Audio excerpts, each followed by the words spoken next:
પોતાના અનેક અરમાનો સાથે પરિવારને મળવા કે પરિવારથી બહાર જઈ રહ્યા હોય, કોઈએ કલ્પના ન કરી હોય.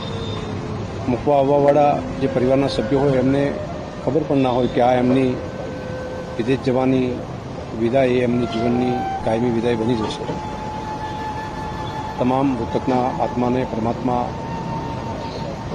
ચીર શાંતિ આપે, તેમના પરિવારજનો ઉપર આવી પડેલી આ આફત સહન કરવાની પ્રભુ શક્તિ આપે તેવી પ્રાર્થના આપે. માન્ય વિજયભાઈ એ માત્ર એક મુખ્યમંત્રી તરીકે જ કામગીરી યાદ કરે એવું નહીં, પૂરું જીવન બીજાના ભલા માટે જીવ્યા. કટોકટી કાળથી કરી બાલ્યાવસ્થાથી કરીને જીવન પર્યંત સૌના ભલા માટે જીવ્યા.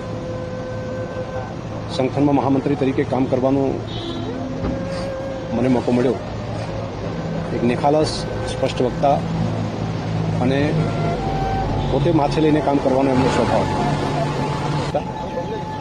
પોતાનો જન્મદિવસ આવે એ પણ એમણે લોકોની વચ્ચે, પૂરગ્રસ્ત લોકોની વચ્ચે પરિવાર સાથે ત્યાં મનાવ્યો. એટલે પ્રજા પ્રત્યેની સંવેદના એમના હૃદયની અંદર હતી. જીવન પરોપકાર માટેનું જીવન. આજે માત્ર એક નેતા ગુમાવ્યા છે તેવું નહીં, જાહેર જીવનને ખૂબ મોટી ખોટ પડે તેવું એક માર્ગદર્શક નેતૃત્વ પણ ગુજરાતે ગુમાવ્યું છે. ઈશ્વર માન્ય વિજયભાઈના આત્માને ચીર શાંતિ આપે તેવી પ્રાર્થના પણ કરું.